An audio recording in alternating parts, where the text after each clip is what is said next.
Friends, Vishal Chhawra academy once again welcome you all.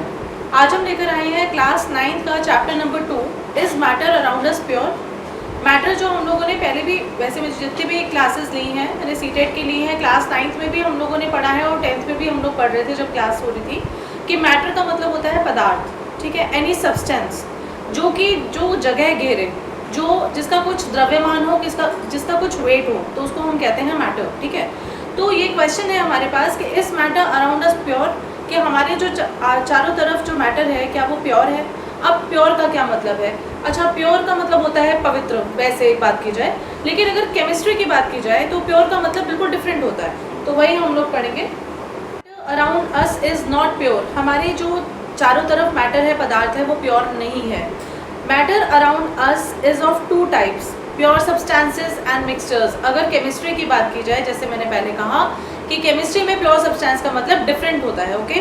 A pure substance in the terms of chemistry is the one which is made up of only one kind of particles. जो एक ही तरह के atoms के, एक ही तरह के particles का बना हो, उसको हम केमिस्ट्री में प्योर सब्सटेंस कहते हैं, ठीक है। दीज पार्टिकल्स में भी एटम्स, ये जो पार्टिकल्स हैं वह अणु भी हो सकते हैं और मॉलिक्यूल्स और परमाणु भी हो सकते हैं, right.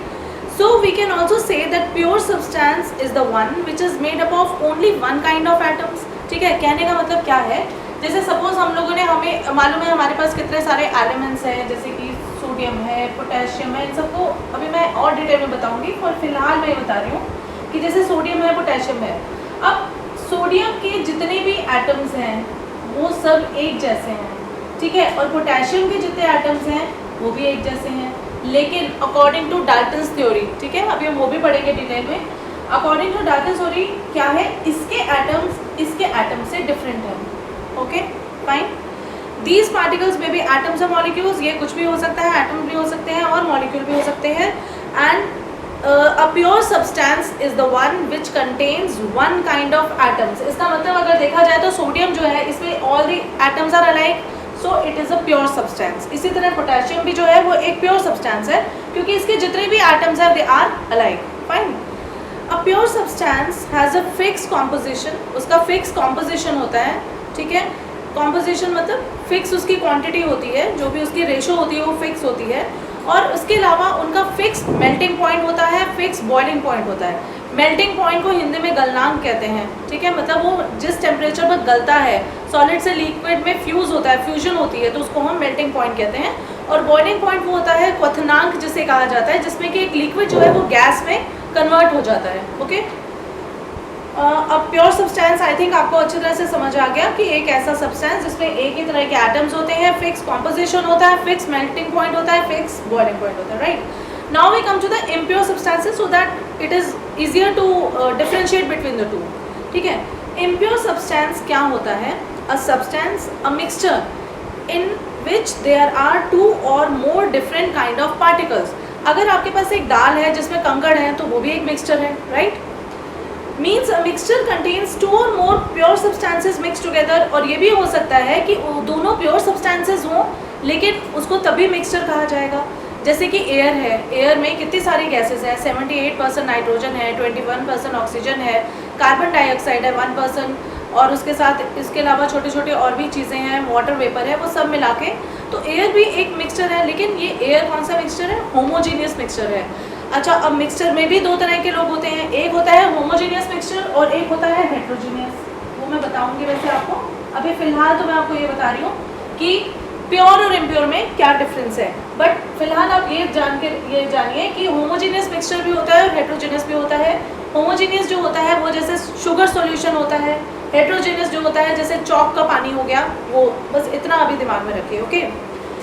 A mixture can be separated into other kinds of matter by physical processes. एक मिक्सचर को फिजिकल प्रोसेस से अलग किया जा सकता है। जैसे आपकी मम्मी ने या आपने दाल में से कंकड़ निकाल के साइड पे कर दिए, ठीक है, तो वो एक फिजिकल प्रोसेस है। आपने उसको उबाला तो नहीं, आपने उसको बनाया तो नहीं, मैनुअली आपने उसको अलग कर दिया, so it is a physical process, okay. अब mixture doesn't have a fix composition. Fix composition नहीं होता कि आधी कटोरी दाल है तो आधी कटोरी कंकड़ भी निकलेंगे, no, it's not like that, okay. और अ फिक्स मेल्टिंग पॉइंट और बॉइलिंग पॉइंट, ये भी ज़रूरी नहीं है कि उनका क्वथनांक और गलनांक जो है वो भी फिक्स्ड हो, ठीक है। All the matter can be divided into 3 general classes. पूरे मैटर को हम 3 जनरल क्लासेस में बांट सकते हैं। पहला है एलिमेंट्स, ठीक है, दूसरा है कंपाउंड्स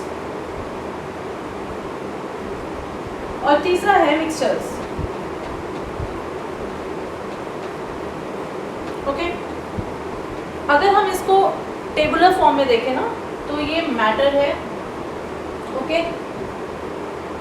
इसमें 2 चीज़ें आ जाती हैं। ये आ जाता है पहला प्योर सब्सटेंस और दूसरा आ जाता है मिक्सचर। फाइन, अब मिक्सचर जो है इसमें मोर देन 1 सब्सटेंसेस प्रेजेंट होते हैं क्योंकि ये मिक्सचर है, और प्योर सब्सटेंस है जिसमें कि ओनली 1 काइंड ऑफ सब्सटेंस होता है। इतना तो सबको समझ आ गया। ओके, अब प्योर सब्सटेंसेस में भी हमारे पास 2 चीज़ें आ जाती हैं। पहला आ जाता है एलिमेंट्स और दूसरा आ जाता है कंपाउंड्स। इससे आपको थोड़ा इजी रहेगा लर्न करना। ठीक, एलिमेंट्स वो होते हैं, सब्सटेंसेस होते हैं that can not be broken down. Like sodium जो है ना, it can not be divided further, right.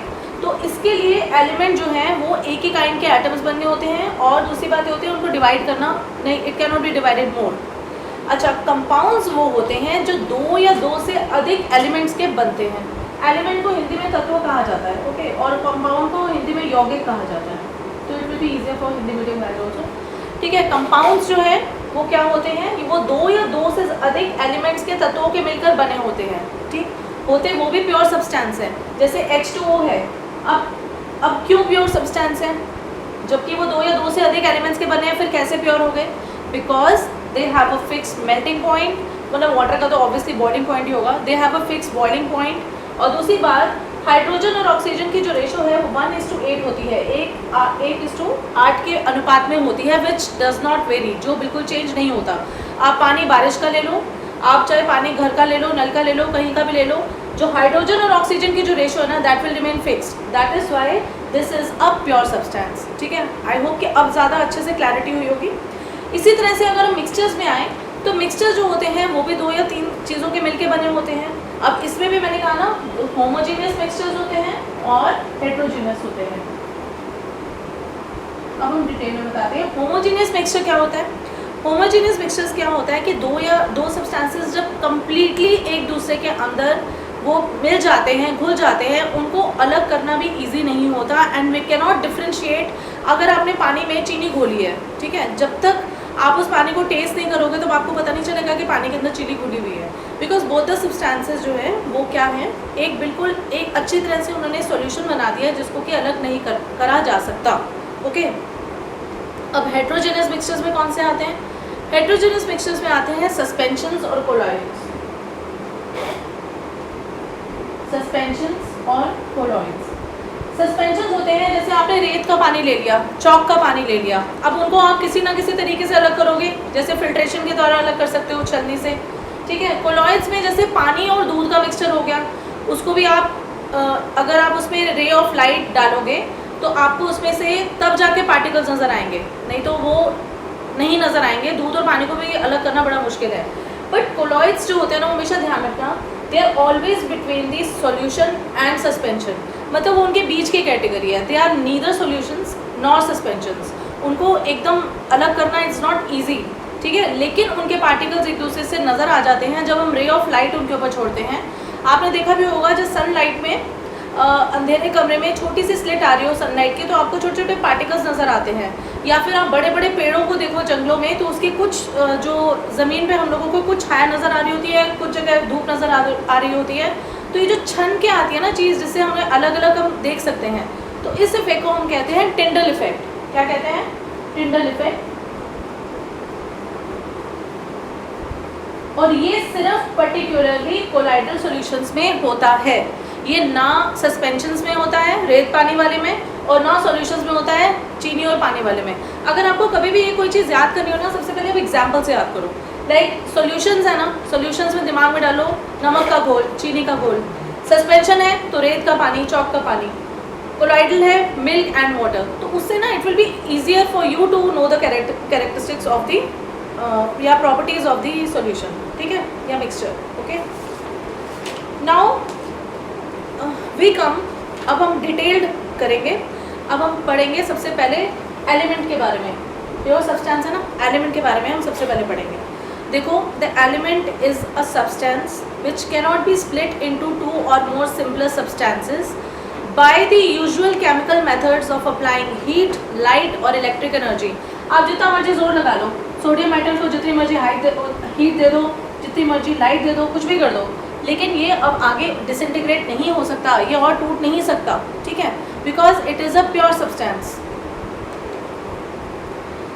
अच्छा, hydrogen is an element because it cannot be split into two और more simpler substances by applying heat, light और electricity, right. An element cannot be split up into two or more simpler substances as it is made up of only one kind of atoms। क्यों उसको नहीं तोड़ा जा सकता? क्योंकि वो एक ही टाइप के एटम्स का बना हुआ है। जैसे आई टोल्ड यू बिफोर कि सोडियम के जितने भी एटम्स हैं ना, वो सब एक जैसे हैं, पोटेशियम के सभी एटम्स एक जैसे हैं, ठीक है, लेकिन इन दोनों के एक दूसरे से नहीं मिलते। अच्छा, फिर है जैसे वही बात होगी ना डाल्टन थ्योरी की, जैसे मैंने आपको बात बताई, जैसे कॉपर मेटल है, that is also made up of only copper atoms, ठीक है। Every substance in this world is made up of elements. हमारे जितना भी, अब आप ABCD पढ़ते हो ना, उसी से सारे वर्ड्स बने हैं इंग्लिश के, क ख ग पढ़ते हो उससे सारी हिंदी बनी हुई है। तो इसी तरह से केमिस्ट्री में भी क्या होता है, ये जितने एलिमेंट्स हैं ना, जितने भी कंपाउंड्स आप पढ़ते हो, जितने भी आप यौगिक, इतने बड़े बड़े स्टार्च मॉलिक्यूल्स, फोटोसिंथेसिस आपने देखा, जितने बड़े केमिकल रिएक्शंस हो गए, कैल्शियम कार्बोनेट वगैरह, इतनी बड़ी बड़ी जो चीज़ें हैं ना, वो सिंपल एलिमेंट से बनी है, ठीक है, which is a pure substance. अच्छा, एलिमेंट्स जो होते हैं they can be solids, liquids and gases. वो तीनों हो सकते हैं, वो भी मैं आपको बताती हूँ। जैसे कि सोडियम है, कार्बन है, ये कौन से हैं, सॉलिड हो गए। अच्छा, मरकरी है और ब्रोमीन है, ये लिक्विड्स हो गए। और हाइड्रोजन है, ऑक्सीजन है, आर्गन है, हीलियम है, ये सारे कौन से हो गए, गैसेस हो गए at room temperature, right. Majority of elements are solids, लेकिन ये बात सही है कि ज़्यादातर जो सॉलिड्स हैं वो ज़्यादातर जो एलिमेंट्स हैं वो सॉलिड्स हैं।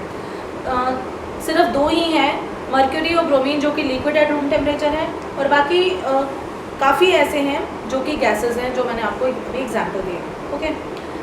अच्छा, अब हम करेंगे सबसे पहले, अब हमने एलिमेंट्स पढ़ लिया ना, अब हम पढ़ेंगे metals, non metals and metalloids. मतलब धातु, अधातु और उपधातु, इनका क्या वो होता है, डिफरेंस होता है।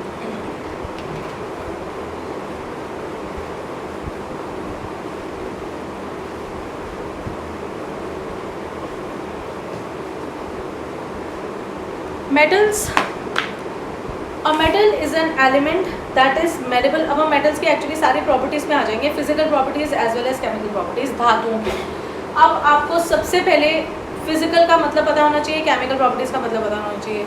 फिजिकल प्रॉपर्टीज़ वो होती हैं जहाँ से हमें रंग का पता चल गया जी, रूप का पता चल गया, हाइट का पता चल गया जैसे किसी बंदे की, तो वो फिजिकल प्रॉपर्टीज़ हैं जो मॉर्फोलॉजिकली हमें नज़र आ रही हैं, एक्सटर्नल फीचर्स जो हमें नज़र आ रहे हैं, they are known as the physical properties, ठीक है।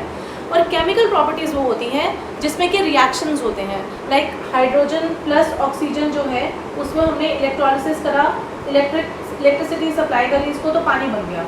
अब this is a chemical reaction because two और more substances are reacting with each other to make a new substance whose properties are quite different from the reactants। आपको देखो, hydrogen एक gas है, oxygen एक gas है, लेकिन जो बना है वो क्या है, लिक्विड है, बिल्कुल ही अलग है।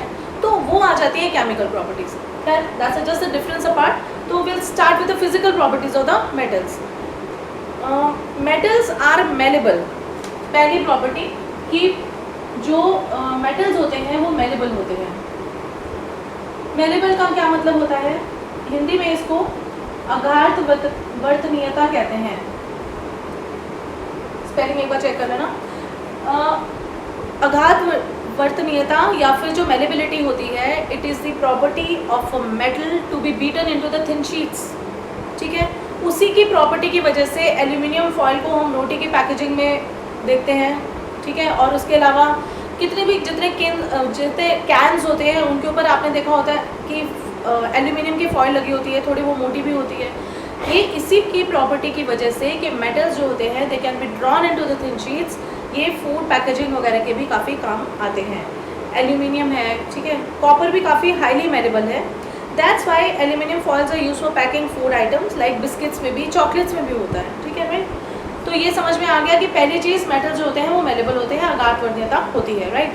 अब दूसरा है मेटल्स आर डक्टाइल। डक्टाइल को हिंदी में कहते हैं तन्यता, ठीक है। तो सेकेंड प्रॉपर्टी इसकी है डक्टिलिटी, जिसको कि हम हिंदी में कहते हैं तन्यता। तन्यता का मतलब होता है it can be drawn, it can be put into long wires, उसको खींच के पतली पतली तारों में खींचा जा सकता है, राइट।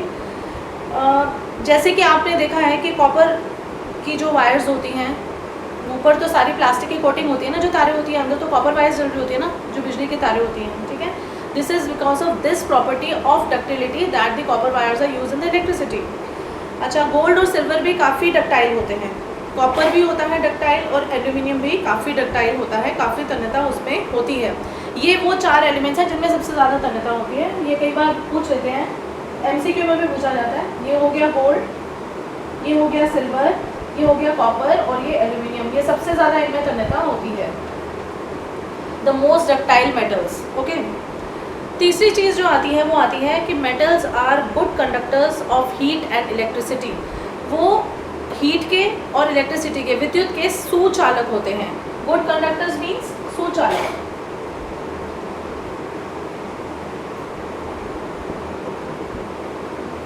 ठीक है।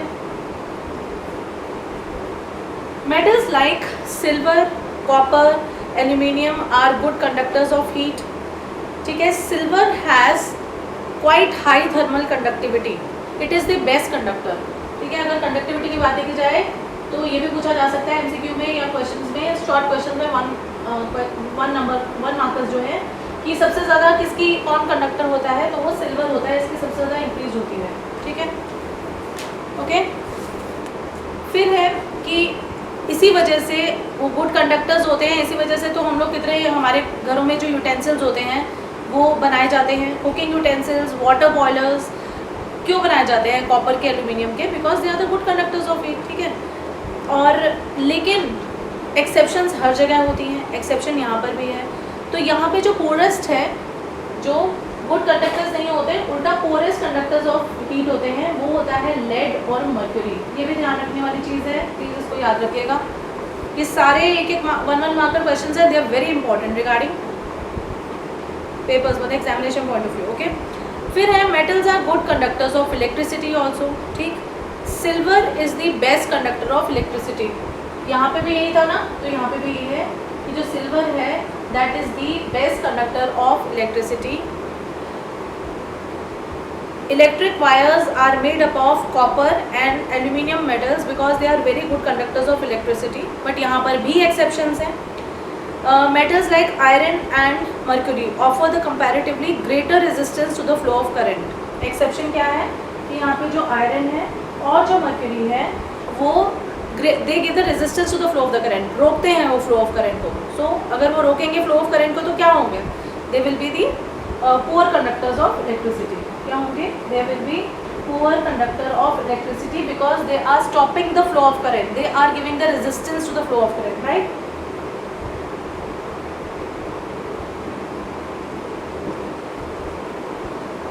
तो ये जो एक्सेप्शन है इसमें आयरन आ गया और मरकरी आ गया, सिर्फ यही कुचालक होते हैं, बाकी सारे जो मैंने आपको सुचालकों के एग्जाम्पल्स दे दिए। अच्छा, अब फोर्थ जो इसकी क्वालिटी होती है, द मेटल्स आर लस्टरस। कोई भी मेटल हो, चाहे गोल्ड हो चाहे सिल्वर होता है, उनमें चमक होती है, ठीक है। They have a shining surface that can be polish also, polish भी किया जा सकता है, ठीक है। और the shining surface of metals make them good reflectors of light. इसी की वजह से they are good reflectors of light. जो चीज़ चमकेगी वो तो उसका रिफ्लेक्ट कर सकती है ना लाइट को, तो दे reflect the light. Silver metal is an excellent reflector of light. सबसे ज़्यादा जो रिफ्लेक्टर ऑफ लाइट है, सबसे बढ़िया एग्जाम्पल किसका है? सिल्वर का, ओके। सिल्वर देखो हर चीज़ में नंबर 1 है, यहाँ पर भी, ठीक है, और अब यहाँ पर भी। इसलिए प्लीज़ ध्यान रखना इस चीज़ को, ओके। फिर है कि मेटल्स आर जनरली हार्ड होते हैं, लेकिन एक्सेप्शंस उसमें भी हैं। सोडियम एंड पोटेशियम ऐसे हैं जिसको चाकू से काटा भी जा सकता है, और जनरली ये हर साल क्वेश्चन आता है, which are the 2 metals which can be cut easily with a knife. तो आप लिखोगे सोडियम एंड पोटेशियम, ओके। अच्छा, कैरेक्टरिस्टिक्स वो नहीं पूछते मेटल्स की, लेकिन इनडायरेक्टली क्वेश्चन पूछ सकते हैं। एक्सेप्शंस वाले ज़्यादा पूछे जाते हैं, तो इसलिए उनको ज़्यादा ध्यान रखना। फिर है metals are generally strong. Metals जो होते हैं उनकी टेंसाइल स्ट्रेंथ बहुत अच्छी होती है। टेंसाइल स्ट्रेंथ मतलब जैसे आयरन की जो आयरन आपने देखा है ना ब्रिजेस में, मतलब कितनी बड़ी बड़ी बिल्डिंग्स में आयरन का यूज़ किया जाता है, वो एक मेटल ही तो है। वो इतना स्ट्रॉन्ग है कि वो पूरी बिल्डिंग को मतलब होल्ड में रख सकता है। ठीक है, तो they are used in machines, they are used in vehicles, they are used in buildings, railway lines, bridges. ठीक है, लेकिन कुछ मेटल्स ऐसे होते हैं जो कि स्ट्रॉन्ग नहीं होते। एक्सेप्शन वही है sodium and potassium. Okay, sodium और पोटेशियम ऐसे हैं जो कि सॉफ्ट है। Most of the metals are strong, लेकिन कुछ ही ऐसे मेटल्स होते हैं जो स्ट्रॉन्ग नहीं होते, जैसे कि sodium and potassium. As usual they are the exceptions. फिर है metals are solids at the room temperature. Room temperature पर जनरली जो मेटल्स होते हैं वो सॉलिड होते हैं। यहाँ पर भी एक्सेप्शन कौन है? मर्क्यूरी। Hg जो है वो मर्क्यूरी का। आपको ये सारे सिंबल्स याद होने चाहिए please. Metals generally have the high melting point and boiling point. क्वथनांक और गलनांक दोनों के काफ़ी हाई होते हैं। आयरन का जो है मेल्टिंग पॉइंट, आयरन का 1535 डिग्री सेल्सियस है। देखो कितना, मतलब इतना टेम्परेचर दोगे तब जाके आयरन गलना शुरू करेगा। ठीक, कॉपर जो है उसका होता है 1083 डिग्री सेल्सियस। ये देखो ये भी कितना हाई है। एक्सेप्शंस यहाँ पर भी है, वही सोडियम और वही पोटेशियम जो कि सॉफ्ट भी हैं, तो ऑब्वियसली उनका मेल्टिंग और बॉइलिंग पॉइंट भी कम होगा। फिर उसके अलावा अनदर मेटल गैलियम जो होता है ना, गैलियम इतना एक्सेप्शन है उसका कि उसको अगर आप हाथ पे पकड़ो वो वहीं गल जाता है।